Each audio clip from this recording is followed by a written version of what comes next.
Assalamualaikum warahmatullahi wabarakatuh.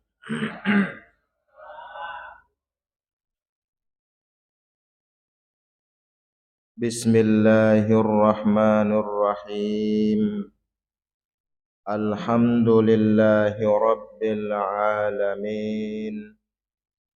Wassalatu wassalamu ala ashrafil anbiya'i wal mursalin wa ala alihi wa sahbihi ajma'in والتابعين لهم بإحسان إلى يوم الدين ثم نوينا التعلم والتعليم والتذكر والتذكير والنفع والانتفاع والاستفادة والإفادة والحث على التمسك بكتاب الله تعالى وسنة رسوله صلى الله عليه وسلم والدلالة على الخير والدعاء إلى الهدى ابتغاء مرضاته وقربه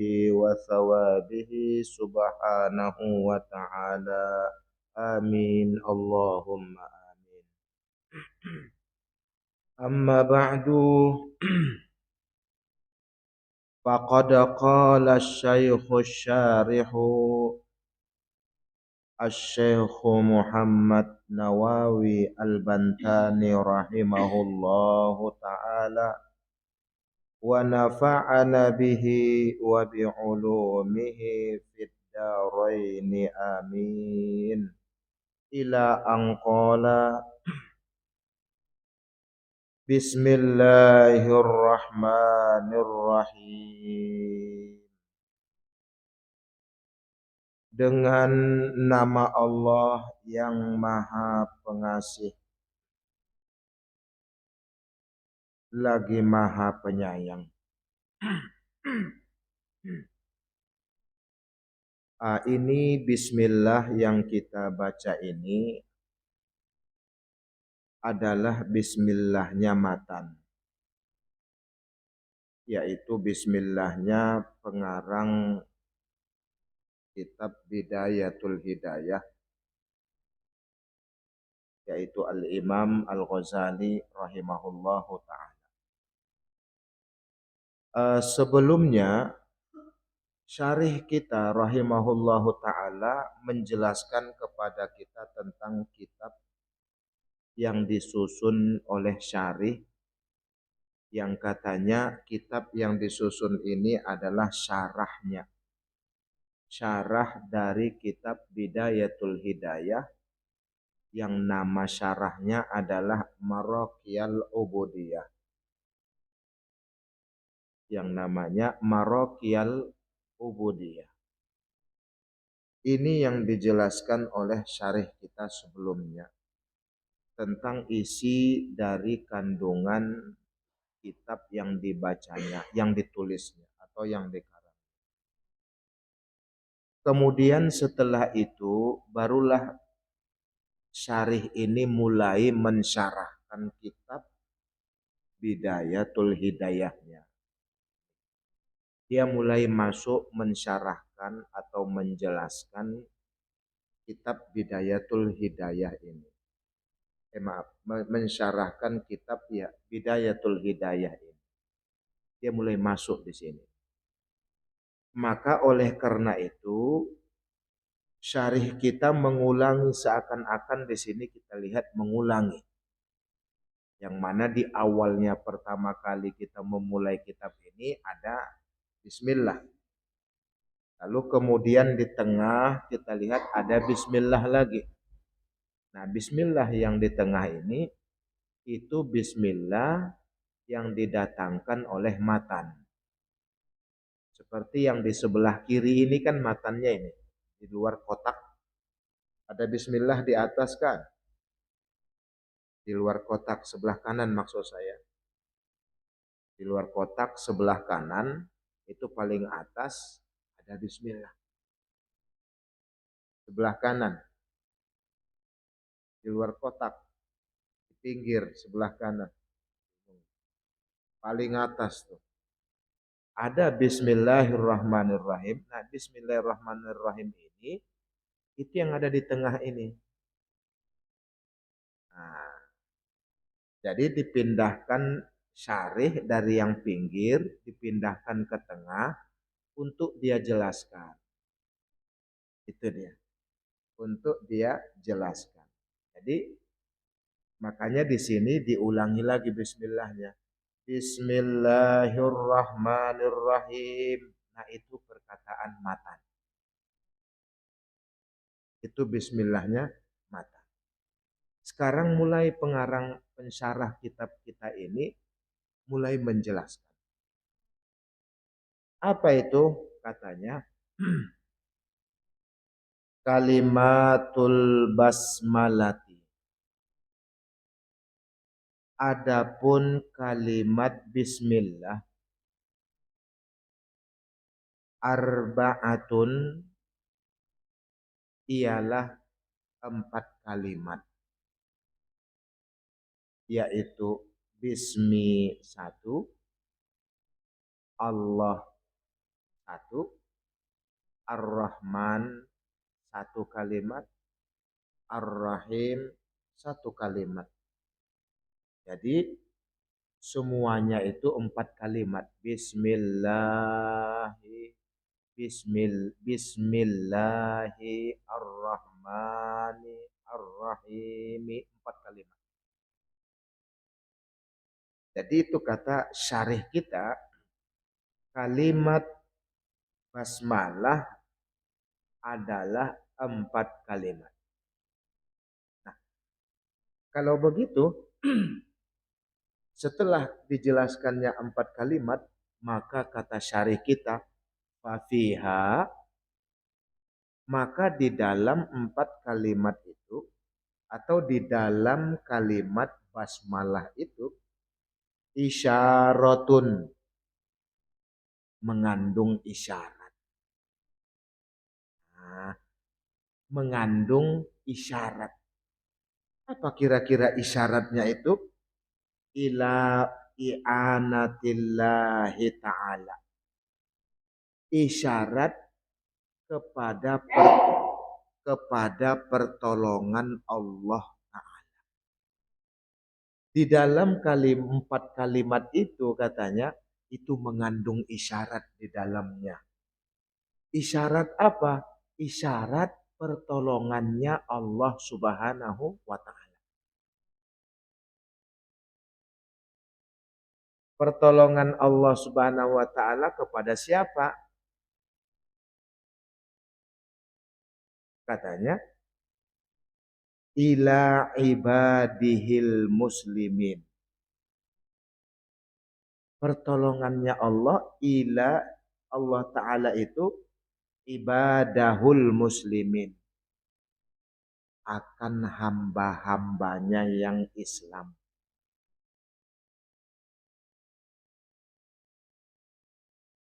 Ya, pertolongan Allah kepada hamba-hambanya yang muslim. Sebab selain muslim itu juga hambanya Allah Subhanahu wa Ta'ala. Hanya saja ada yang muslim, ada yang tidak muslim. Yang tidak muslim pun itu hambanya Allah.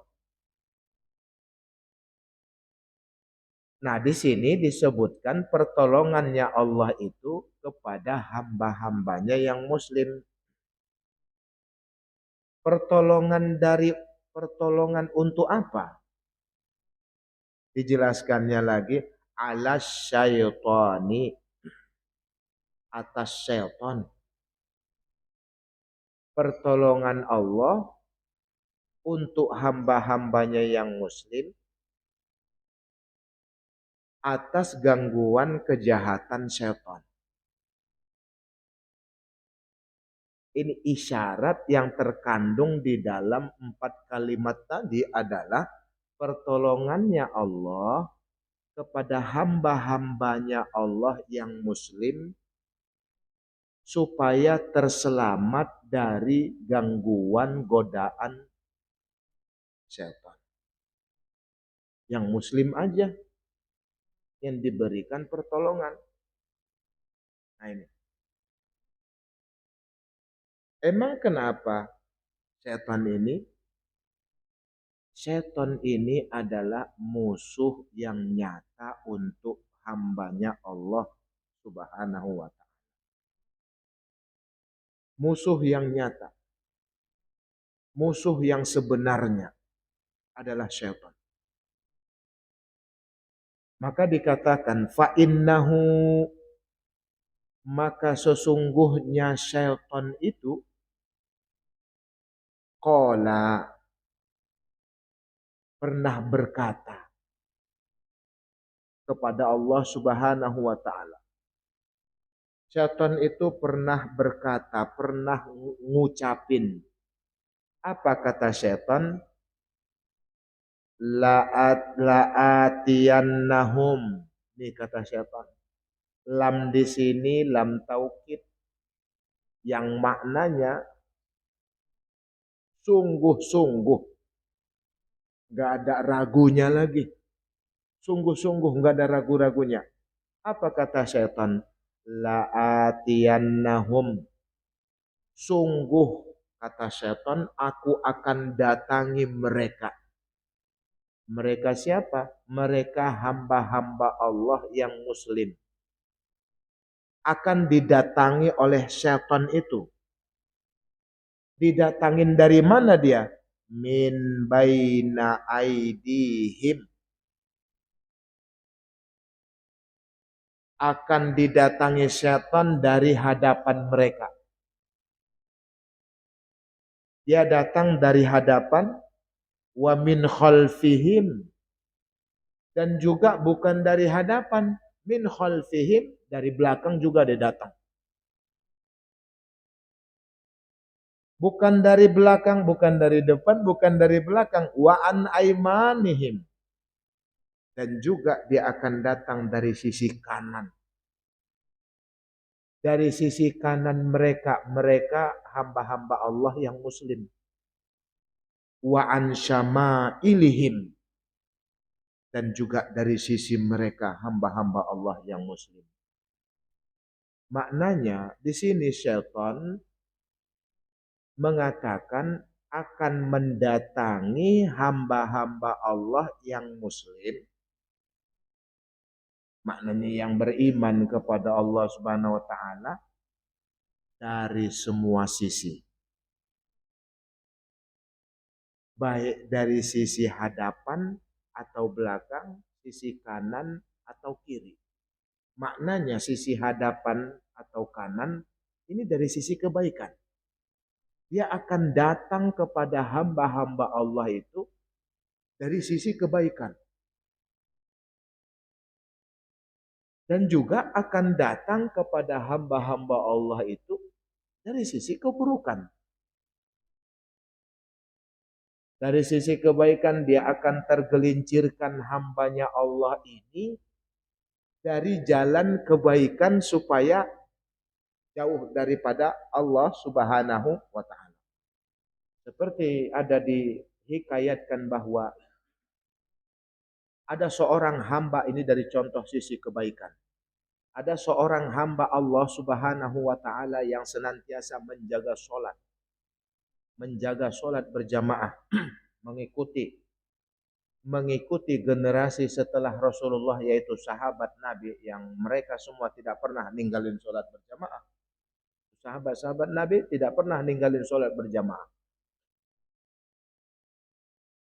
Ini orang soleh, orang alim, yang bertakwa kepada Allah Subhanahu wa ta'ala, yang senantiasa mengharapkan ganjaran daripada Allah Subhanahu wa ta'ala. Suatu hari dia pergi ke masjid. Hujan. Musim hujan. Turun hujan. Dalam hatinya, pergi enggak? Hujan.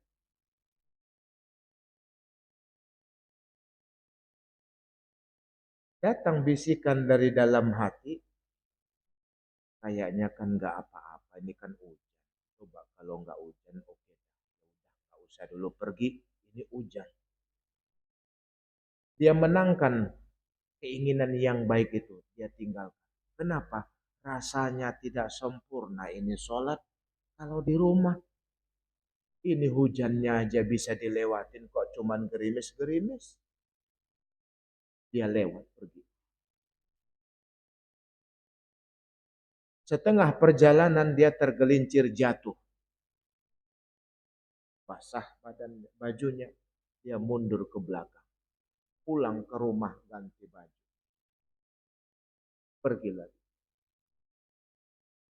Beberapa langkah kemudian mau mendekati masjid. Dia tergelincir badannya. Terpleset lagi. Di pertengahan ini yang mau mendekati masjid. Terpleset lagi. Lalu kemudian ada orang yang menangkapnya.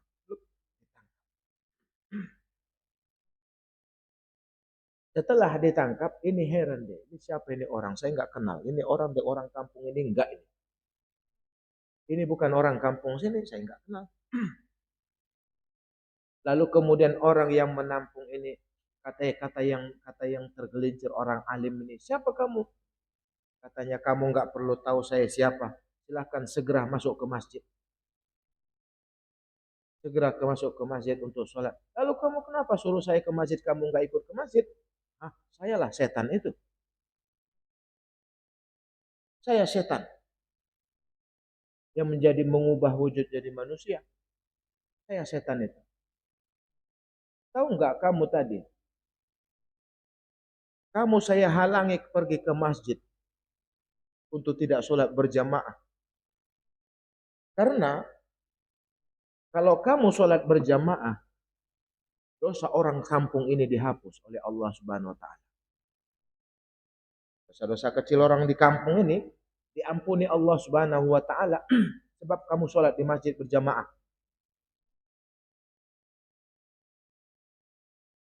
Lalu saya buat sebabnya tergelincir kakimu jatuh di air untuk menunda kamu datang lebih awal ke masjid.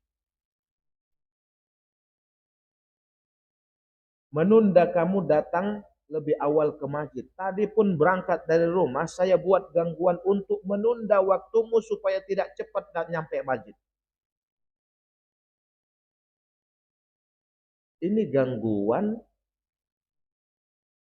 dari setan dari sisi kebaikan. Dari sisi kebaikan. Kalau yang keburukan udah jelas itu. Yang samar tuh bagi kita dari sisi kebaikan. Ini gangguan setan. Kamu sholat berjamaah, dosa-dosa kecil orang di kampung ini akan dihapus oleh Allah Subhanahu Wa Taala. Maaf, kalau kamu sholat lebih nyampainya di awal akan dihapus dosa orang-orang kampung ini. Saya susah payah membuat mereka untuk berdosa. Kamu sekali sholat aja hapus dosa mereka. Saya nggak ridho itu. Di setan tuh.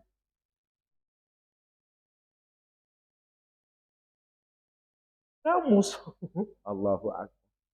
Inilah gangguan ataupun kesesatan setan yang dibuat setan menggelincirkan hamba-hamba Allah untuk jauh daripada Allah Subhanahu wa taala. Dia datang dari sisi kebaikan. Dia datang dari sisi amal soleh. Dia datang dari sisi ibadah. Apa itu? Untuk memindahkan ibadah yang harusnya kita dapati dengan sempurna. Ibadah yang seharusnya kita dapati ibadah yang baik, yang terbaik. Dia geser itu. Menjadi ibadah yang nilainya tidak menjadi terbaik lagi. Ini tipu muslihatnya syaitan. Dari sisi kebaikan. Dari sisi kebaikan. Ah, apa-apa dah. Ngaji walaupun gak paham yang penting datang. Itu apa namanya itu? Ngaji datang aja mah, ya walaupun gak paham. Dia geser tuh dari yang terbaik menjadi yang kurang terbaik.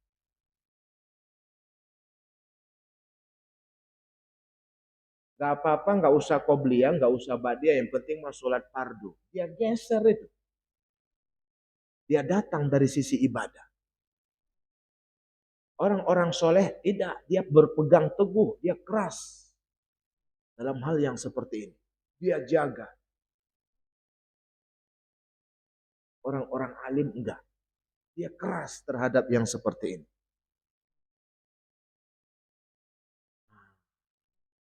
Ini setan ini. Kita lanjutkan supaya tidak membuang waktu. Mana dia? Wa ansama ilihim, yaitu setan berkata, aku akan datangi manusia, yaitu berkata kepada Allah Subhanahu wa taala sewaktu Allah Subhanahu wa taala murka kepada setan yang membangkang, yang menyombongkan diri di hadapan Allah Subhanahu wa taala. Maka di Allah Subhanahu wa taala murka kepada setan, lalu setan meminta kepada Allah untuk diberikan kemampuan, untuk diberikan kekuatan atau untuk diizinkan agar supaya setan ini menyesatkan hamba-hamba Allah Subhanahu wa taala. Maka Allah Subhanahu wa taala mempersilahkan bagi setan untuk mempersilahkan setan untuk menyesatkan hamba-hamba Allah, dan Allah mengatakan kamu tidak akan mampu menyesatkan hambaku yang beriman kepadaku. Kata Allah Subhanahu wa taala, maka di situ setan mengatakan aku akan sesatkan mereka dari semua penjuru. Semua penjuru, semua sisi. Kata Allah, kamu nggak akan mampu menyesatkan hambaku yang beriman. Apa itu Allah Subhanahu wa taala? Allah Subhanahu wa taala berikan senjata buat hambanya. Apa itu? Ini katanya di sini. Fa'atahumullahu ta'ala. Maka memberi, maka diberi mereka. Fa'atahum, maka diberi mereka oleh Allah Subhanahu wa taala, yakni Allah memberikan kepada mereka hamba-hamba Allah yang muslim, memberikan apa? Hazihil kalimati, ini kalimat al-arba'in. Ini kalimat yang 4. Allah beri mereka hamba-hamba Allah yang Islam itu 4 kalimat ini. Allah beri mereka yang tadinya setan mau menyesatkan semua hamba-hamba Allah, dan Allah bilang silahkan sesatkan, kamu tidak akan mampu menyesatkan hambaku yang beriman. Kenapa tidak akan mampu? Allah kasih kepada hambanya 4 kalimat ini. Allah kasih hambanya yang muslim itu 4 kalimat ini. Allah turunkan kepada hambanya. Kenapa diturunkan? Tujuannya li'alla tadurruhum, agar supaya tidak apa? Dimudaratkan mereka. Tidak dibahayakan, tidak membahayakan mereka. Mereka hamba-hamba Allah yang Islam. Diturunkan 4 kalimat ini agar supaya mereka tidak dapat bahaya. Mereka hamba Allah yang muslim tidak dapat bahaya. Bahaya apa? Waswasa tahu, akan kejahatan, kewaswasan yang diberikan oleh setan dari semua penjuru itu. Diturunkan 4 kalimat ini untuk menolong hamba-hamba Allah yang Islam agar supaya tidak mendapat bahaya dari kesesatan yang dibuat oleh setan itu. Ini. Bismillah itu. Diturunkan. Lalu ini satu alasan, satu makna yang terkandung di dalam 4 kalimat tadi, yakni bismillah. Apa itu? Untuk diberikan pertolongan oleh Allah. Yang pertama, pertolongan apa? Untuk nyelamatin hambanya yang muslim. dari bahayanya kesesatan setan itu. Diturunkan. Ini satu. Kemudian yang kedua, wa isyaratun ila anna ma'asiyal mu'minin. Yang kedua daripada isyarat bismillah tadi itu, kalau tadi kan isyarat pertolongan. Pertolongan dari bahayanya kesesatan setan. Dan yang kedua, wa isyaratun, dan isyaratnya adalah ila anna ma'asiyal mu'minin, bahwasanya maksiatnya orang-orang mukmin itu fi arba'ati aujuhin, berada pada 4 jalan. Maksiatnya orang-orang mukmin itu ada 4 waktu ataupun 4 jalan. Nih. Apa itu? Yang pertama fisirri. Yang pertama adalah di saat mereka bersendirian. Di saat mereka sepi-sepi. Sir itu kan rahasia, tersembunyi. Di saat mereka berada di tempat yang sepi-sepi, mungkin lagi sendirian. Wal alaniyah, dan juga terang-terangan. Ini tempat maksiat itu. Di waktu sendiri, di waktu lagi enggak sendiri, yaitu ketika berada bersama orang. Wal laili, dan yang ketiga di waktu malam. Wan nahari, dan yang keempat di waktu siang. Jalan-jalan maksiatnya orang mukmin itu ada 4. Yang pertama saat sepi, saat ramai, saat malam, saat siang. Ya. Maka fa'atohum, maka diberilah mereka hamba Allah yang mukmin itu, hazihi, ini 4 kalimat ini. Diberilah 4 kalimat ini. Mana dia 4 kalimat itu? Ya, kalimat Bismillahirrahmanirrahim. Diberi 4 kalimat ini. Supaya apa diberikan 4 kalimat ini? Liyaghfiroha, agar supaya mengampuni Allah. Agar supaya mengampuni Allah. Mengampuni siapa? Lahum, bagi mereka hamba yang mukmin itu. Dengan apa? Biha, dengan 4 kalimat itu.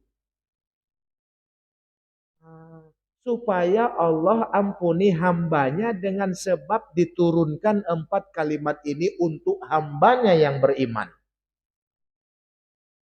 Untuk hambanya yang beriman. Berbuat maksiat itu hamba.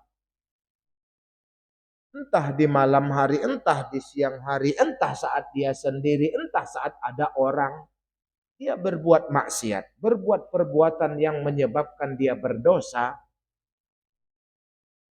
Tapi karena ini sifat Rahman dan Rahim, diturunkan oleh Allah yang berada pada kalimat bismillah tadi, diturunkan oleh Allah Subhanahu wa taala, menyebabkan hamba ini diampuni oleh Allah.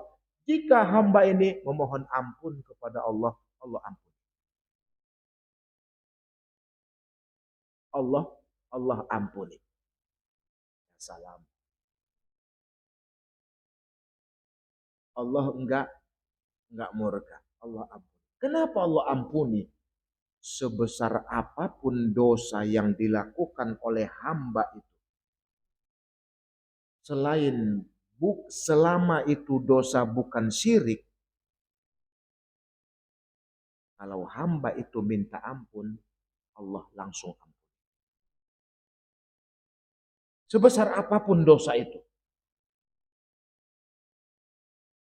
Jangan menganggap dosa segede gunung lalu kemudian berperasaan kalau Allah tidak mengampuni. Ya, Allah Maha Pengampun.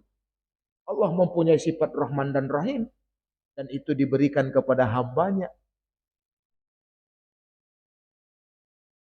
Dulu di zaman Nabi Musa, iya, di zaman Nabi Musa alaihi salam ketika terjadi kemarau panjang, kemarau panjang yang mengakibatkan air tidak keluar dari bumi, hujan pun tidak turun, sementara air adalah sumber kehidupan utama bagi manusia. Bukan hanya manusia, termasuk pepohonan, hewan-hewanan, pepohonan, hewan dan yang lainnya itu membutuhkan kepada air. Saat itu air tidak ada. Nabi Musa kumpulin semua umatnya untuk berada di lapangan. Lalu mereka melakukan doa. Yang berdoa Nabi Musa yang mengaminkan semua umatnya. Ya, zaman dahulu itu doa bareng-bareng sudah ada. Doa ngumpul, yang doa satu orang, yang ngaminin semua, udah ada tuh di kisah zaman Nabi Musa alaihissalam ini. Berdoa Nabi Musa, minta diturunkan hujan. Setelah selesai doa, tidak ada turun hujan. Nabi Musa heran. Dia katakan, ya Allah, biasanya setelah doa langsung turun permintaan. Ini doa kenapa ditunggu-tunggu permintaan belum juga datang? Kata Allah Subhanahu wa taala, "Hei Musa, tahu tidak? Di antara umatmu yang berkumpul itu ada satu orang yang berdosa, itu yang menyebabkan pengkabulan doa tidak ada. Itu yang menghalangi kabulnya doa itu.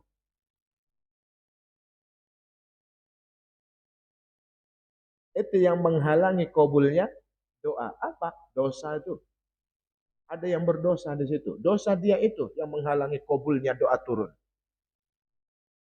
Ditanya kepada umat, segeralah bertaubat, siapa dia ada di sini yang mengaku. Kalau tidak, pengkabulan hujan tidak akan turun sebab doa tidak dikabulkan karena terhalang dengan dosa. Kalau dia tidak mau, dia tidak mau meminta ampun atau dia keluar dari sini. Dilihat di situ, enggak ada satu orang pun yang mengaku atau yang memisahkan diri dari yang berkumpul itu pun tidak ada. Bingung Nabi Musa. Mana yang benar nih? Allah bilang tadi ada yang doa, ada yang dosa di sini. Ditanyain tidak ada umat saya yang mengaku. Gimana ini? Bingung. Doa lagi Nabi Musa. Begitu Nabi Musa selesai daripada berdoa, hujan turun. Kata Nabi Musa, ya Allah, ini gimana ceritanya? Pertama tadi saya berdoa, tidak turun hujan karena ada yang berdosa. Lalu saya cross check sama umat saya, ternyata tidak ada satupun yang mengaku. Ini bagaimana ya Allah? Saya bingung ini. Kata Allah Subhanahu wa taala, "Wahai Musa, begitu kamu umumkan kepada umatmu terhalangnya pengkabulan permintaan karena ada yang berdosa, si hamba itu langsung memohon ampun kepada aku ampuni segera hambaku itu. Makanya kamu kali kedua berdoa aku turunkan karena sudah terampun dosanya." Ya Allah, betapa cepatnya Allah merespon atas permohonan ampun seorang hamba yang berdosa. Maka alangkah ruginya seorang hamba yang menunda-nunda untuk memohon ampunan Allah Subhanahu wa taala, sementara Allah akan segera memberikan ampunan. Si hamba yang menunda-nunda meminta ampun itu rugi apabila ajalnya lebih dulu datang sebelum dia memohon ampun kepada Allah Subhanahu wa taala. Sementara pengampunannya Allah segera datang. Ini terkandung di dalam kalimat Bismillahirrahmanirrahim. Liyaghfiraha lahum biha. Agar supaya mengampuni Allah kepada hambanya dengan Bismillahirrahmanirrahim. Itu. Ini. Summa. Nah ini. selesai syarih kita menjelaskan akan dua isyarat yang terkandung di dalam 4 kalimat bismillah tadi, kemudian dia akan lanjutkan penjelasan mengenai masalah makna huruf demi huruf yang ada di dalam kalimat bismillah. Apa maknanya itu? Nah, ini katanya summa kemudian yakni setelah dia selesai menjelaskan mengenai isyarat yang terkandung di dalam 4 kalimat tadi, katanya anna ma'aniyal hurufi, bahwasanya makna huruf-huruf yang ada di dalam kalimat bismillah tadi ialah annal ba'a, sesungguhnya huruf ba yang ada pada awal kalimat bismillah kan huruf ba. Ba, sim, mim, bismi kan ba. Huruf ba itu adalah bara'atullahi, pembebasannya Allah. Pembebasan Allah. Li ahli sa'adati, untuk hamba-hamba Allah yang mereka tergolong ahlus sa'adah. Orang-orang yang bahagia di hadapan Allah. Semoga kita tergolong di dalamnya. Mereka akan diberi kebebasan. Dibebaskan Allah. Sebebas-bebasnya. Bahkan ruh mereka pun dibebaskan oleh Allah Subhanahu wa ta'ala. Ketika tidak dikerangkeng itu ruhnya. Tidak.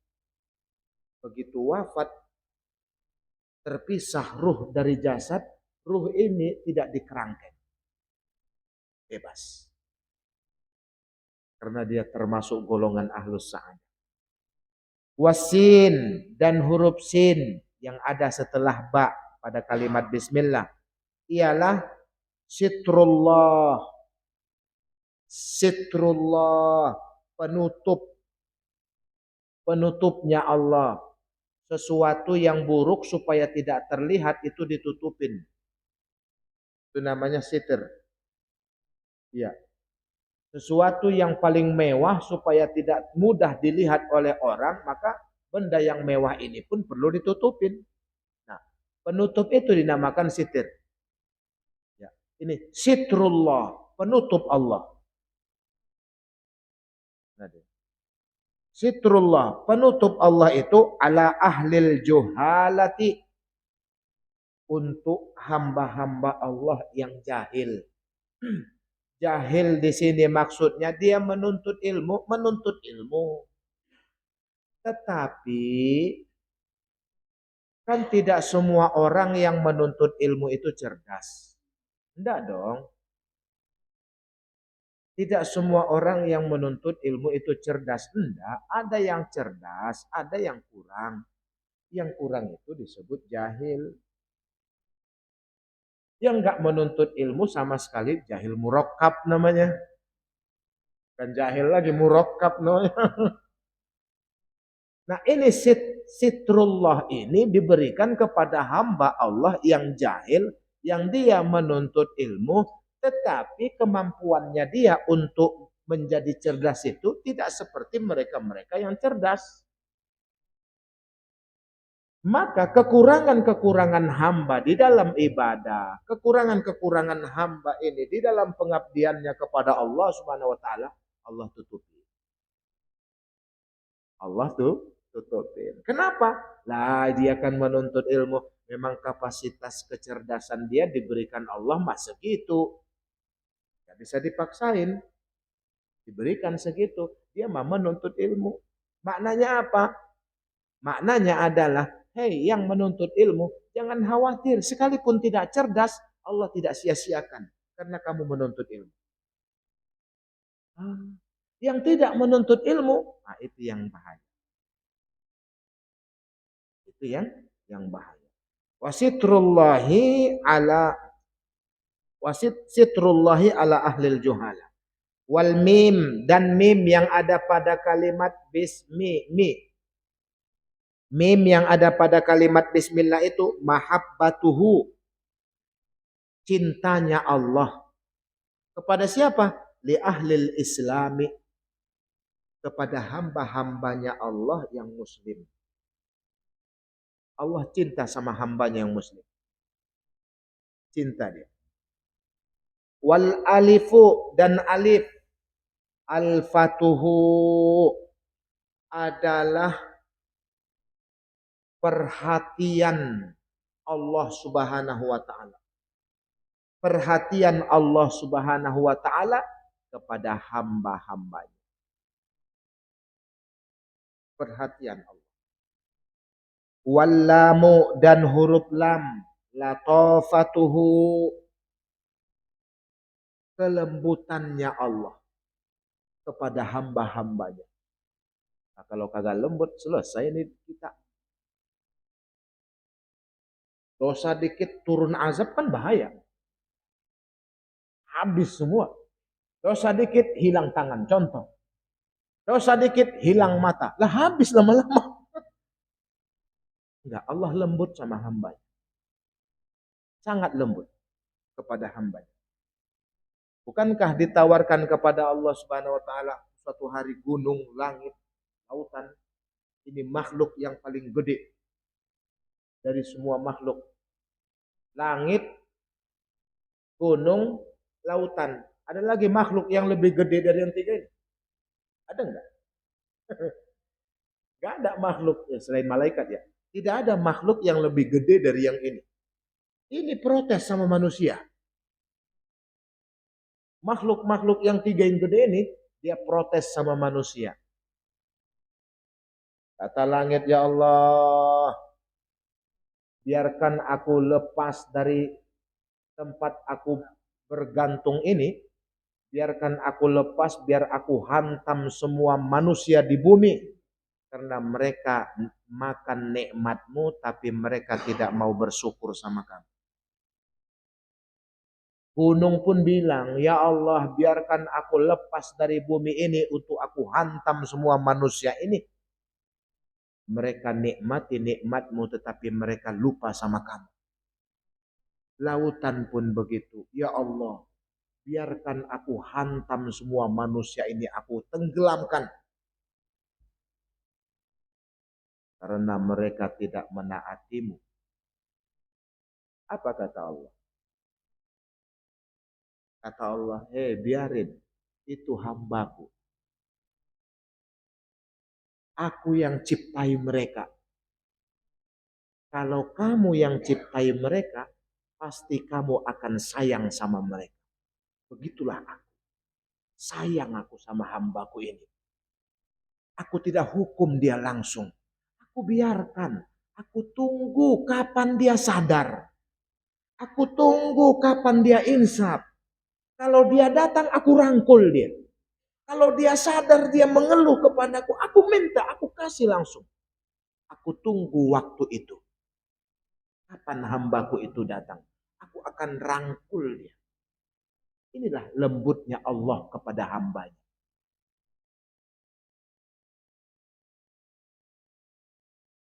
Ini lembutnya Allah Subhanahu wa taala, Tuhan kita yang kita selalu sembah, yang kita taati. Itulah sifatnya Allah kepada kita. Hambanya ditunggu kapan ini hamba mau. Kalau dia mau aku kasih langsung. Kalau dia datang aku cepat menghampiri dia. Inilah Allah Subhanahu wa taala. Latif, latofahu, lembutnya Allah Subhanahu wa taala kepada hambanya.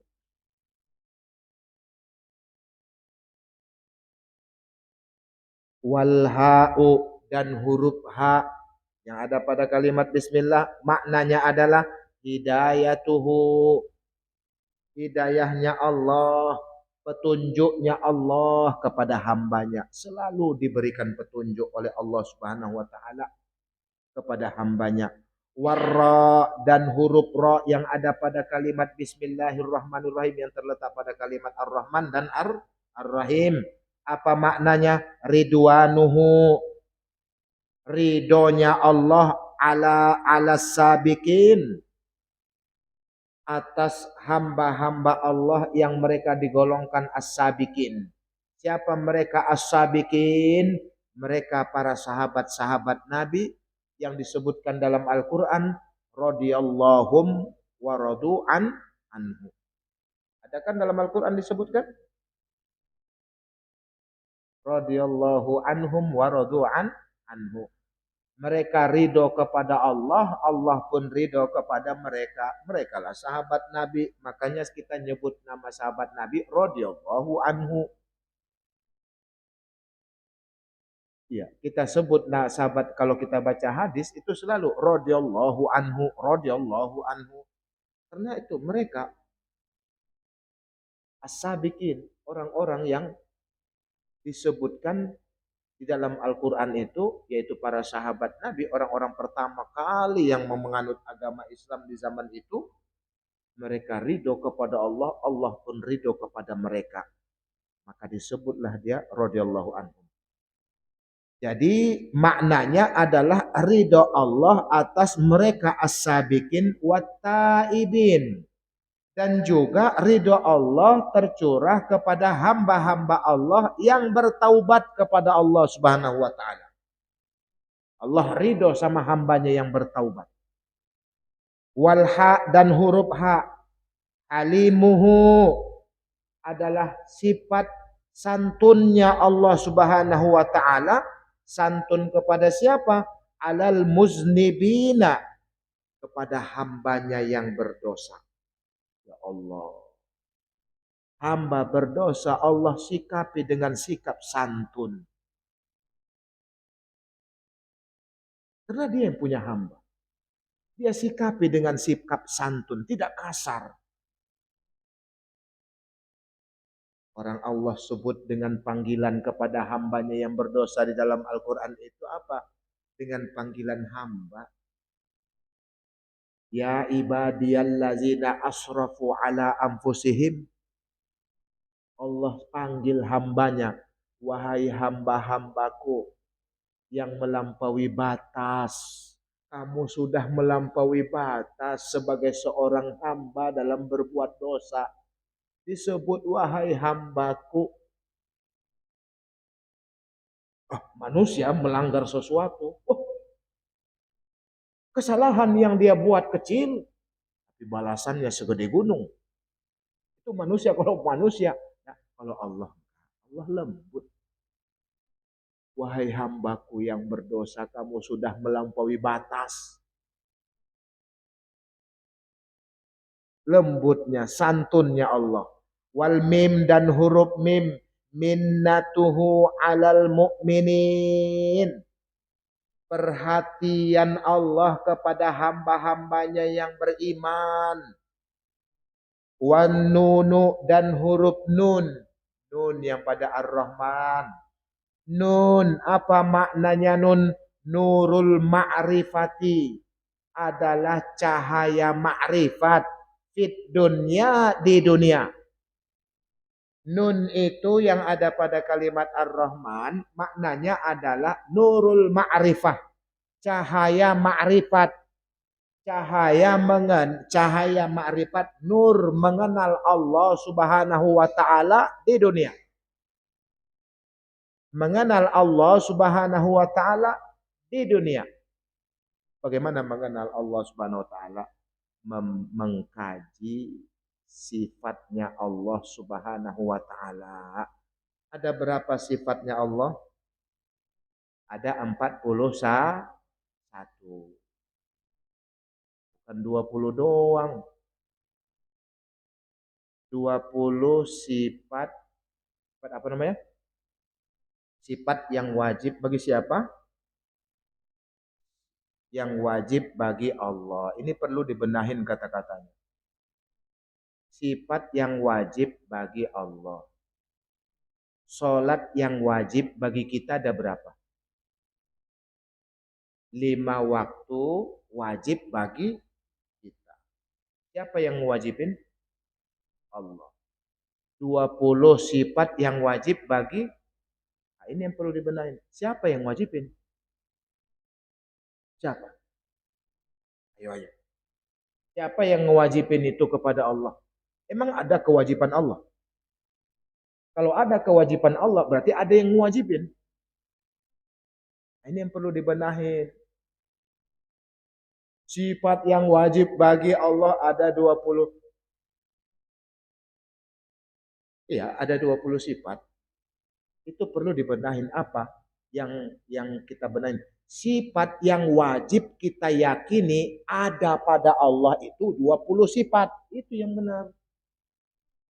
Sifat yang wajib kita yakinin. Apa itu? Ada 20 sifat ini itu ada sama Allah Subhanahu wa taala. Apa yang wajib kita keyakinin kalau itu ada bagi Allah? Yang pertama sifat yang namanya wujud, idam, baqa, mukhalafatul lil hawadisi, ya mubinafsi, wahdaniyat, kudrat, iradat dan seterusnya.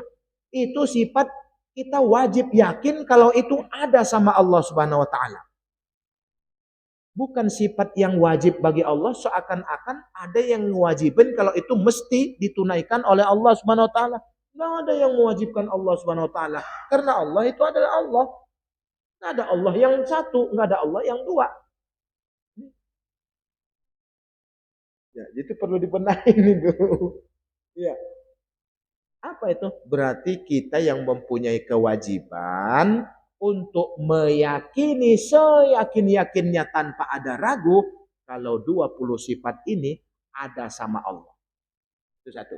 Yang kedua mustahil. Kita mempunyai meyakini bahwa 20 sifat mustahil ada sama Allah. Apa dia? Lawanan dari yang 20. Ya. Lawanan dari yang 20. Adamuhu. Wujud artinya ada, lawannya tiada. Ya kan? Lawannya tiada. Kekal artinya lawannya binasa, mustahil. Allah itu binasa. Kan gitu. Nah ini berarti kita wajib meyakini lawanan dari yang 20 itu nggak ada sama Allah. Ini sisi negatifnya, sifat negatifnya itu nggak ada sama Allah Subhanahu wa taala. Berarti 20 yang wajib kita yakinin, 20 yang mustahil kita yakinin, udah 40 sifatnya. Satu lagi, jais. Jadi 41. Jadi yang 41 ini di dalam sholat pun kita simpulkan ketika tahiyat, pencet. Keluarin atu, genggam 4. Keluarin 1, genggam 4. Kapan itu? Saat mengucapkan syahadat. Asyhadu an la ilaha illallah. Illallahnya di saat kalimat nanti kayaknya di sini dijelasin itu. Illallah. 1 dikeluarin, 4 digenggam. Ini 41. Itu semua dikumpulkan di dalam syahadat itu. Mengenal Allah Subhanahu wa taala, mengenal sifatnya, bukan hafal-hafal belum tentu kenal. Beda. Cara kenal dipelajarin. Kalau menghafal belum tentu. Ya. Wujud kidam bako. Apa itu wujud kidam bako? Wujud artinya ada. Ya apa itu? Udah yang penting mah ada. Enggak bisa, belum kenal. Mesti dipelajari. Ma'rifat Allah di dunia. Ini arti nurul ma'rifati fit dunya. Cahaya ma'rifat di dunia. Kemudian nurut ta'ati, cahaya ketaatan fil uqba, di akhirat nanti. Bagi hamba yang beriman, cahaya ketaatan di akhirat nanti. Maka fa'atohuma, maka diberilah keduanya. Apa keduanya itu? Nurul ma'rifat fit dunya wa nurut ta'ati fil uqba. Ini yang dua ini diberikan kepada siapa? Li'ibadihil muttaqin. Diberikan kepada hamba-hamba Allah yang bertakwa. Kalau untuk mendapatkan kedua ini Berarti mesti benar-benar bertakwa untuk mendapatkan nurul ma'rifat tadi di dunia dengan nurut ta'ati fil uqba, itu mesti benar-benar bertakwa karena katanya fa'atahuma li'ibadihil muttaqin, diberikan kedua ini untuk hamba-hamba yang bertakwa. Ini wal ya'u, dan huruf ya yang ada pada kalimat bismillah tadi, yadullah, maknanya adalah tangan Allah. Apa itu tangan Allah? Artinya arti tangan Allah di sini hifzuhu, penjagaannya Allah ala ahlil Islam, kepada hamba-hambanya yang muslim. Allah jaga hambanya yang muslim dengan diturunkannya hidayah, diturunkannya petunjuk, diturunkannya taufik daripada Allah Subhanahu wa taala. Intinya itu semua di dalam ajaran Islam yang ditinggalkan baginda Nabi Shallallahu alaihi wasallam, itulah Allah jaga hambanya dengan ajaran yang diturunkan Allah kepada Nabi Muhammad, yang diajarkan Nabi Muhammad kepada umatnya semua. Yang sampai hari ini, sampai kepada kita ajaran Islam itu, yang kalau kita ikutin ajaran Islam itu, berarti kita dijaga oleh Allah Subhanahu wa taala. Sampai di sini kita akan lanjutkan pada pertemuan selanjutnya, yaitu qala Syekhul Imamu Al-Alimul Allamatu Hujjatul Islam. Sampai di sini kita akan lanjutkan pada pertemuan selanjutnya. Wallahu a'lam wa ilmu atam. Wa sallallahu ala sayyidina Muhammadin wa ala A'udzu billahi minasyaitonir rajim. Bismillahirrahmanirrahim. Alhamdulillahi rabbil alamin wa afdhalus salati wa atammut taslim ala sayyidina Muhammadin wa ala alihi wa sahbihi ajma'in. Rabbana anfa'na bima 'allamtana, rabbi 'allimna alladzi yanfa'una, rabbi faqihna wa faqih ahlana wa qarabatil lana fi dinina ma'a ahlil qutri unsa wa dzakar. Allahumma hdina bihudak waj'alna mimman yusari'u fi ridhak wa la tuwallina waliyan siwak wa la taj'alna mimman khalafa amraka wa asab. Wa hasbunallahu wa ni'mal wakil wa la hawla wa la quwwata illa billahil aliyyil azim. Wa sallallahu ala sayyidina Muhammadin wa ala alihi wa sahbihi ajma'in. Alhamdulillahi rabbil alamin. Wassalamu alaikum warahmatullahi wabarakatuh.